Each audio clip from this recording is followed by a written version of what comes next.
فبأي آلاء ربكما تكذبان জোরে বলুন আল্লাহু আকবার। আল্লাহ বললেন তাদের চুলটা ধরে টানা হবে, সামনের চুলটা টানিয়ে টানিয়ে জাহান্নামের দিকে নেওয়া হবে। শুধু তাই নয়, তাদের হাড্ডিগুলি থেতলে ফেলা হবে। কি করা হবে? পিটিয়ে পিটিয়ে তাদের হাড্ডিগুলি থেতলে ফেলা হবে, চামড়াগুলি ঝলসে ফেলা হবে।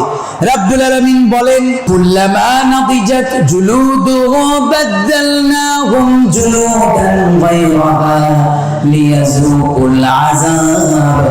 যতবার জাহান্নামীদের চামড়াগুলি ঝলসে যাবে ততবার নতুন নতুন চামড়া লাগিয়ে দেবেন কি? অটোমেটিক্যালি চামড়া লেগে যাবে, যাতে করে জাহান্নামের আযাবটা এই যুবকটা ভালো করে টের পায়। আওয়াজ করে বলুন ঠিক কিনা? শুধু তাই নয়, তাদেরকে পেটানো হবে। তারা পালিয়ে যেতে শুরু করবে। কি করবে?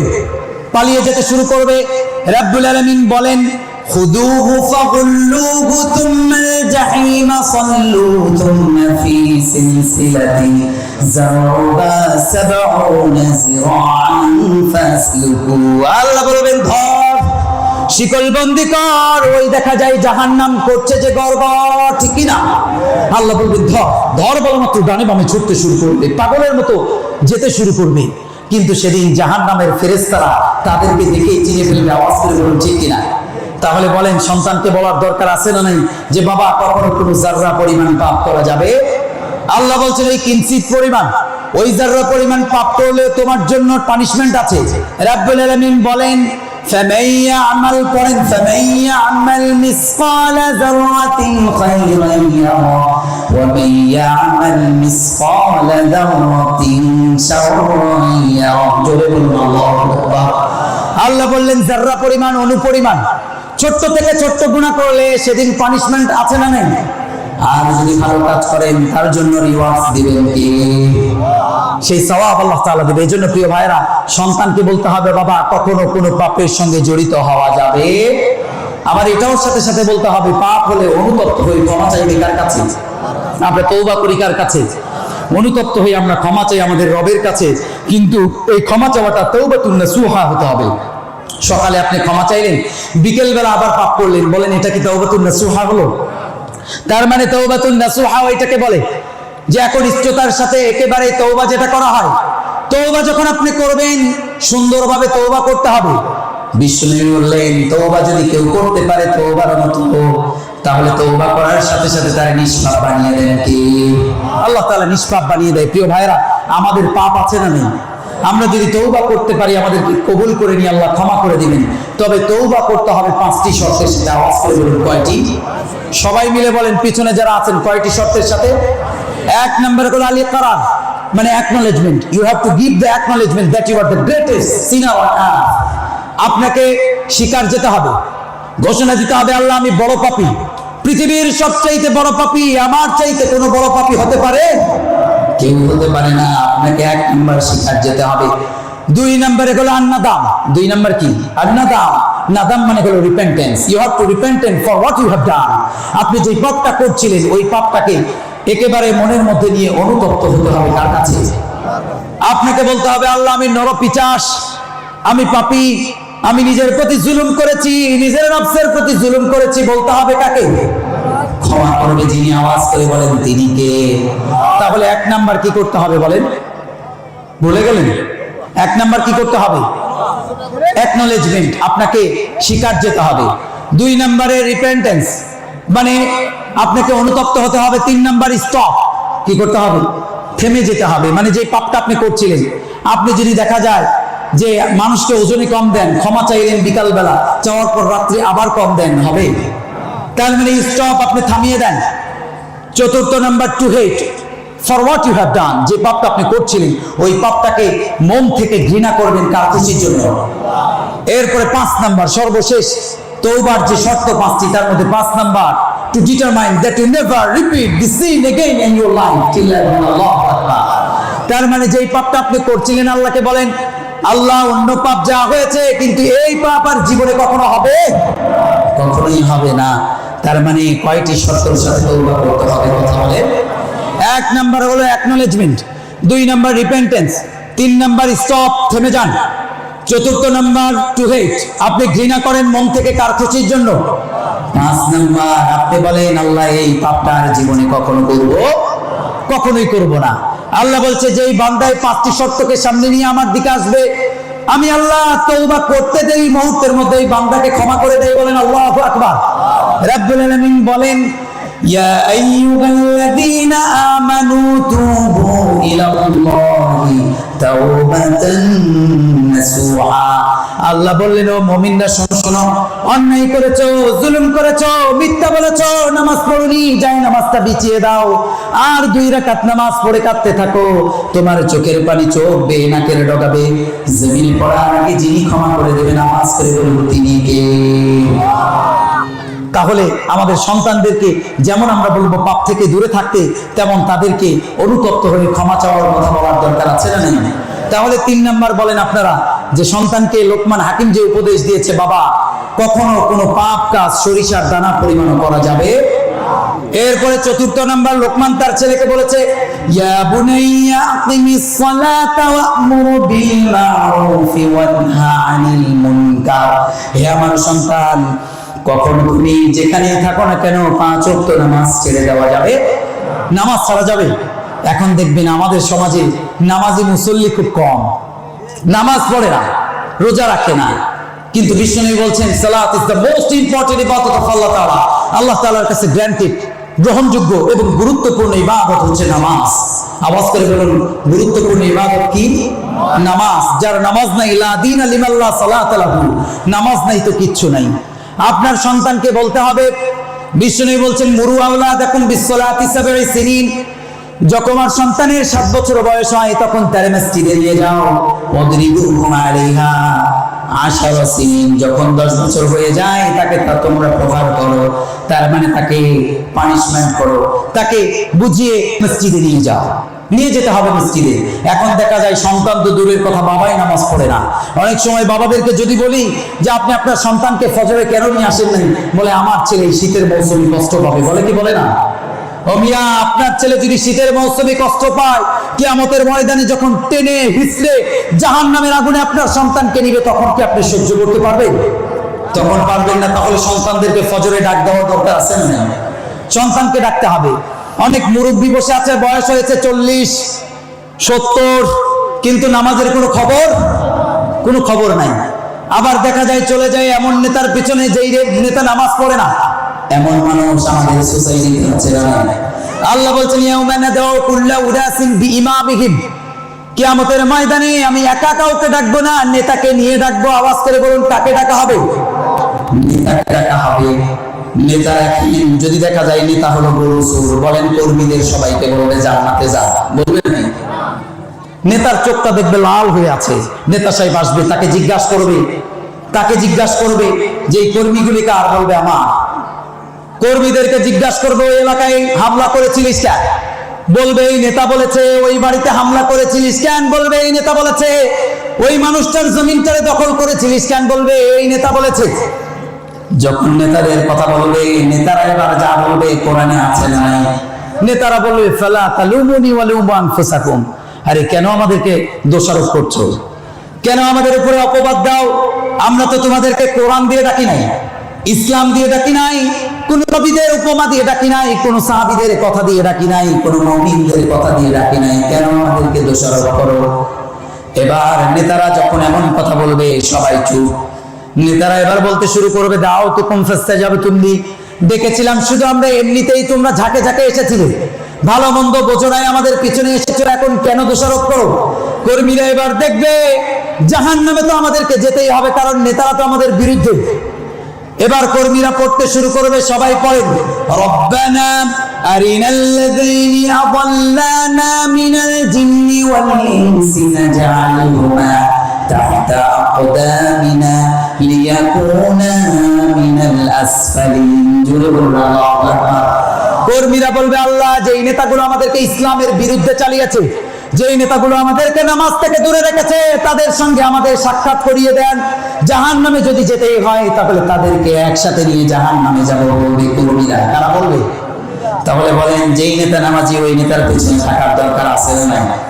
যেই নেতা মানুষের সম্পদ মেরে খায় ওই নেতার পেছনে থাকার দরকার আছে না? বুঝতেছেন? তাহলে ওই নেতার পেছনে থাকা যাবে। যারা নামাজ পড়ে না তাদের সাথে আমাদের কোনো সম্পর্ক নামাজি যারা তাদের পেছনে যেতে হবে। আপনি যখন নামাজ পড়বেন আপনার মর্যাদা বাড়িয়ে দেবেন কে? কিন্তু দেখা যায় নামাজের মধ্যে মনোযোগ আমাদের থাকে। বিষ্ণু বলছেন সল্লু সালাতান মুআত্তি, পারফর্ম দ্য সালাহ as if this is your last and final prayer। যখন তুমি নামাজ পড়বা মনে করবা এটাই তোমার জীবনের শেষ নামাজ। আওয়াজ করে বলুন ঠিক কি না? যখনই নামাজ পড়বে গুরুত্বের সাথে পড়ার দরকার আছে না নেই? আল্লাহ নামাজগুলিকে সুন্দরভাবে সাজিয়ে দিলেন। ফজরের পরে জোহর, জোহরের পরে আসর, আসরের পরে মাগরিব, আছে না নেই? কবি সুন্দর করে বলছেন ঘুমাইয়া কাজা করেছো ফজর, তখনও জাগনি যখনই জোহর, হেলাই খেলাই কেটেছে আসর, মাগরিবের ওই শুনিয়া যা করে জমাতে হলো সামিল, এখনই সাথে আছে স্থান বাজেছে দামামা বাদরিয়া মামা, শির উঁচু করি মুসলমান, দাওয়াত এসেছে নয়া জামানার, ভাঙা কেল্লাই মুড়ি নিশান। আলহামদুলিল্লাহ বলেন। এজন্য নামাজ আছে যেখানে আমরা থাকবো। 5 ওয়াক্ত নামাজ কখনো ছেড়ে দেওয়া যাবে না। বিশ্বনবীর নামাজ কেমন ছিল? রাসূল বলছেন সল্লু কামা রাআইতুমুনি উসাল্লি, তোমরা নামাজ পড়ো এইভাবে যেভাবে আমাকে নামাজ পড়তে দেখেছো। এখন দেখা যায় আমাদের নামাজ আর সাহাবীদের নামাজের মধ্যে কোনো মিল নাই। মশা কামড় দিলে লাফিয়ে উঠি। বিশ্বনবীর সাহাবীদের নামাজ কেমন ছিল? রাসূল একবার চলে গেলেন, পাহাড়ি এলাকা দিয়ে যাচ্ছিলেন। ইন দ্য মিন টাইম সাহাবীরা বলছে ইয়া রাসূলুল্লাহ, আমরা এখানে কোথাও শিবির করে নিই। বিশ্বনবী তাদের পরামর্শ মেনে নিই ওই জায়গাতে বসার জন্য, রাত্রি জাগরণ করার জন্য চিন্তা ফিকির করলেন। তবে বিশ্বনবী বললেন ওই যে রাস্তা ছেড়ে এসেছি ওই রাস্তার 2 মাথায় চলে যাও, শত্রু পক্ষ থেকে লোক আসতে পারে, পাহাড়ায় 2 জন চলে যাও। 2 জন চলে গেলেন। 2 জন যাওয়ার পরে সেখানে দাঁড়িয়ে থাকতে থাকতে পরামর্শ হলো যদি আমরা 2 জন এভাবে জেগে থাকি তাহলে একটা সময় ঘুম এসে যাবে। এই জন্য আপনি ঘুমে যান, রাতের যখন অর্ধেক হয়ে যাবে আপনি আমাদের জাগিয়ে দিবেন, আমি উঠে যাব আর আপনি ঘুমে যাবেন। এক সাহাবী ঘুমে গেলেন, আরেক সাহাবী দাঁড়িয়ে আছেন। দাঁড়ানো সাহাবী এবার চিন্তা করে খামাকা দাঁড়িয়ে থেকে কি লাভ, নামাজের মধ্যে যদি সময়টা কাটাই তাহলে সওয়াবে পরিণত হবে। বলেন সুবহানাল্লাহ। নামাজে দাঁড়িয়ে গেলেন। ইন দ্য মিন টাইম শত্রু পক্ষ থেকে লোক চলে আসলো। প্রথম রাকাত শেষ। প্রথমে একটা তীর নিক্ষেপ করলেন, মানুষ না খেজুর গাছ বোঝার জন্য। প্রথম তীরটা এসে তার ডান বাহুর নিচে ঢুকে পড়লো। দ্বিতীয় আরেকটা তীর মারলেন, এটা এসে বাম পাশে ঢুকে গেল। 2টি তীর যখন এসেছে সাহাবী তাড়াতাড়ি রুকুতে গিয়ে নামাজ শেষ করলেন। নামাজ যখন শেষ করেছেন মুহূর্তের মধ্যেই সাথীকে জাগালেন। রক্তাক্ত শরীর দেখলেন, দেখার পরে বললেন ভাই আপনি আগে কেন আমাকে জাগান নাই?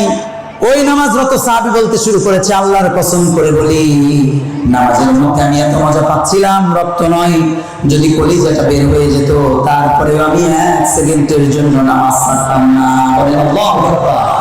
প্রিয় ভাইরা, তাদের নামাজ কেমন ছিল? বিশ্বনবীর অর্ডার ছিল এজন্য উনি নামাজ ছেড়েছেন, কিন্তু তাদের নামাজটা ছিল এমন, আমাদের নামাজ হয়েছে অন্যরকম। আল্লাহ বলছেন গোলাম যদি আমার সঙ্গে দেখা করতে চাও ওয়াসজুদ ওয়াকতারি, সিজদা দাও, নিকটবর্তী হয়ে যাও।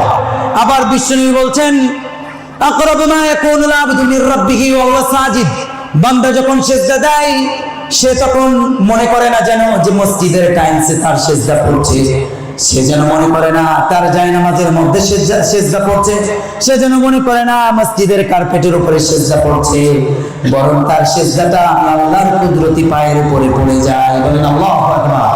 তাহলে সিজদা দিব কাকে? লোকমান তার ছেলেকে বলেছে হে আমার সন্তান, কখনো কোনো সময় নামাজ ছাড়া যাবে, কখনো কোনো সময় নামাজ ছাড়া যাবে না। প্রিয় ভাইরা, লোকমান হাকিমের কয়টি উপদেশ বলেছি?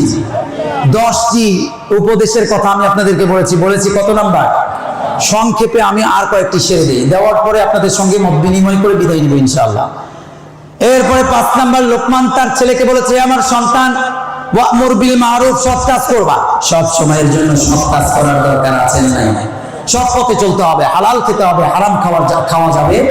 Your food should be halal, your drinks should be halal, your fashion, your dress up should be halal। আপনার পোশাক, আপনার বিনোদন, আপনার খাবার সবকিছু হালাল হওয়ার দরকার আছে না? কখনো হারাম খাওয়া যাবে না। এখন দেখা যায় আমাদের চাচারা বিড়ি খায়, বলেন তো বিড়ি খাওয়া হালাল না হারাম? আমি তো আমার এলাকার দেখি, ওই এলাকার আমার গ্রামের যারা 1 প্যাকেট বিড়ি একদিনে লাগে। কতখানি লাগে? আচ্ছা বলেন তো, যদি কোনো বিস্কিটের উপরে লেখা থাকে যে এই বিস্কিট খেলে ডায়রিয়া হবে, আপনার মেয়েকে গিয়ে বলেন যে মা এই বিস্কিট খেলে ডায়রিয়া হবে, আপনার মেয়ে কি সাজেস্ট করবে? বলেন, খেতে বলবে? কখনোই খেতে বলবে না। তো যারা আমরা সিগারেট খাই, সিগারেটের গায়ের উপরে লেখা smoking causes cancer, injury to health, বলে যে এটা স্বাস্থ্যের জন্য ক্ষতিকর এবং ক্যান্সারের লক্ষণ। তাহলে বলেন, এটা জানার পরে ধুমাইয়া সিগারেট এবং বিড়ি টানে যুবকরা আছে না? বিড়ি খাওয়া যাবে? কখনো হারাম খাওয়া যাবে না, কখনো মানুষকে কষ্ট দেওয়া যাবে। বিশ্বনবী বললেন, কষ্ট দিলে সে আমার উম্মত হতে পারে না। রাসূল একবার মদিনার বাজার ভিজিট করতে গেলেন, গিয়ে খেজুরের স্তূপে হাত ঢুকিয়ে দিলেন, দেখে নিচে ভেজা উপরে শুকনা। রাসূল বললেন, আরে ভেতরে ভেজা কেন, উপরে শুকনা কেন? ওই ব্যক্তি বলতে শুরু করেছে, ইয়া রাসূলুল্লাহ, কদিন আগে বৃষ্টি হয়েছিল। বিশ্বনবী বললেন, খবরদার, আরে ভেজার নমুনা তো উপরেও থাকার দরকার। খবরদার, মান গাসসানা ফালাইসা মিন্না, the person who deceives us is not among us. যে ব্যক্তি মানুষকে ধোঁকা দেয় সে কখনো আমার উম্মত হতে পারে, সে কখনো উম্মত হতে পারে না। এই জন্য আপনার সন্তানকে বলবেন, বাবা, মানুষকে কখনো ধোঁকা দেওয়া যাবে। এরপরে 6 নাম্বার, ওয়ানহানিল মুনকার, অসৎ কাজ করা যাবে না। কি করা যাবে না? কখনো অসৎ কাজ করা যাবে না। আমাদের সোসাইটিতে অসৎ কাজ আছে না? অনেক সময় নেতারা দেখার পরে মুখে কুলু পেটে বসে থাকে, আছে না? বিশ্বনবী বলছেন, যদি তোমার ক্ষমতা থাকে ডান হাত দিয়ে থামিয়ে দাও, যদি তোমার ক্ষমতা থাকে বাম হাত দিয়ে থামিয়ে দাও, যদি তোমার ক্ষমতা হাত দিয়ে থামানোর না থাকে তাহলে জবান দিয়ে থামিয়ে দাও। আওয়াজ করে বলুন ঠিক কিনা? জবান দিয়ে আপনাকে থামাতে হবে। যদি আপনি না থামান তাহলে সোসাইটিতে দেখবেন আপনার জন্য আপনি ভালো কাজ করলেও গজব আসবে। মুসা আলাইহিস সালাম আল্লাহকে বললেন, আল্লাহ, আপনি ভালো মানুষগুলিকে বাদ দিয়ে আপনি খারাপগুলির উপরে আযাব দিতে পারেন না? আল্লাহ বলেন, মুসা, এটা আমার সিস্টেম নয়। আমি যখন গজব দিতে থাকি তখন ভালো মন্দ সবার উপরে গজব দেই। বারবার মুসা আলাইহিস সালাম প্রশ্ন করলেন। আল্লাহ বললেন, মুসা, একটু হাঁটো, তাহলেই জবাব পাবা। হাঁটতে হাঁটতে একটা বটগাছ পেলেন, শুয়ে পড়লেন। মুসা আলাইহিস সালাম ঘুমন্ত অবস্থায় পার মধ্যে একটা পিঁপড়া কামড় দিয়েছে। আওয়াজ করে বলুন, কি কামড় দিয়েছে? বলেন তো, মুসা আলাইহিস সালামের মেজাজটা নরম না গরম?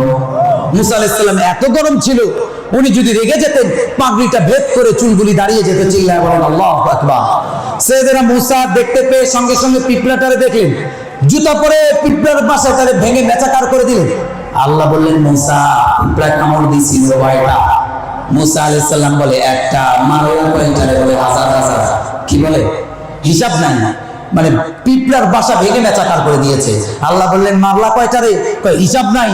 আল্লাহ বলছে, মুসা, তুমি যদি একটা পয়গম্বর হয়ে এত পিঁপড়ারে মারো, যে আল্লাহ আমি পৃথিবী সৃষ্টি করেছি, আসমান তৈরি করেছি, জমিন তৈরি করেছি, সে আল্লাহ যখন আমি গজব দেই, আস্তিক নাস্তিক, কে কাফের কে মুশরিক দেখি না, আমি সবার উপরে গজব দিতে থাকি। আওয়াজ করে বলুন ঠিক কিনা?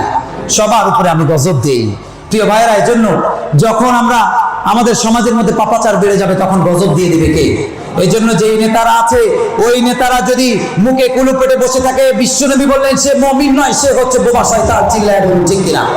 এজন্য আপনার এলাকায় যদি কোনো সময় কোনো নারী নির্যাতন হয়, কোনো নারীকে ইফটিজিং করা হয়, ক্ষমতা থাকলে থামিয়ে দেওয়া দরকার, আছে না? আমরা থামিয়ে দেবো। তাহলে 6 নাম্বার আমি আপনাদেরকে বলেছি। আমার টাইম শেষ হয়েছে, আমি যেখানেই কথা বলি সেখানে টাইমের মধ্যে কথা বলি। এখন যেহেতু আমার টাইম শেষ হয়ে গিয়েছে, আর বলার এই জায়গায় সময় নাই। তো আমি আপনাদেরকে যদি কোনোদিনের সুযোগ হয় কোনো প্রোগ্রামে আমি কথা বলবো, শেষ পর্যন্ত আমি বলবো। প্রিয় উপস্থিতি, বলেন তো, এই যে উপদেশগুলি আমি একটার পর একটা বলছিলাম, কোরআন দিয়ে আপনাদেরকে শোনাচ্ছিলাম, বলেন তো এই উপদেশগুলি আপনার সন্তানকে দেওয়ার দরকার আছে না? আপনার সন্তানকে দিতে হবে। আপনার সন্তানকে যদি আপনি এই উপদেশগুলি দিতে না পারেন তাহলে মনে রাখবেন সময়ের ব্যবধানে আপনার ঘর থেকে বড় বড় সন্ত্রাস এবং ডাকাত তৈরি হবে। চিল্লায় বলুন ঠিক কিনা? আপনার সন্তান আপনাকে বাড়িতে রাখবে না, রেখে আসবে বৃদ্ধাশ্রমে। আওয়াজ করে বলুন কোথায়? বাংলার জমিনে বৃদ্ধাশ্রম আছে না? নেই? বাংলার জমিনে বৃদ্ধাশ্রম আছে, আপনাকে বৃদ্ধাশ্রমে রেখে আসবে। যে ছেলেগুলি বৃদ্ধাশ্রমে রেখে আসে তাদেরকেও বলি, বাবা মাকে কখনো বৃদ্ধাশ্রমে দিবা না, নইলে তোমার জন্য বৃদ্ধাশ্রম তো দূরের কথা, ভাঙা থালা নিয়ে রাস্তায় ঘুরতে হবে। চিল্লায় বলুন ঠিক কিনা? এজন্য এই সন্তানগুলিকে শিক্ষা দিতে হবে। এগুলো যদি আপনি এগুলো শিক্ষা দেন তাহলে ঘরে ঘরে জন্ম নিবে বড় বড় আল্লামা। আওয়াজ করে বলুন ঠিক কিনা? বাংলার জমিনে তৈরি হবে আল্লামা মিজানুর রহমান আজহারি। ঠিক কিনা? আল্লামা দেলোয়ার হোসেন সাইদি তৈরি হবে যদি আমরা শিক্ষা দিতে পারি।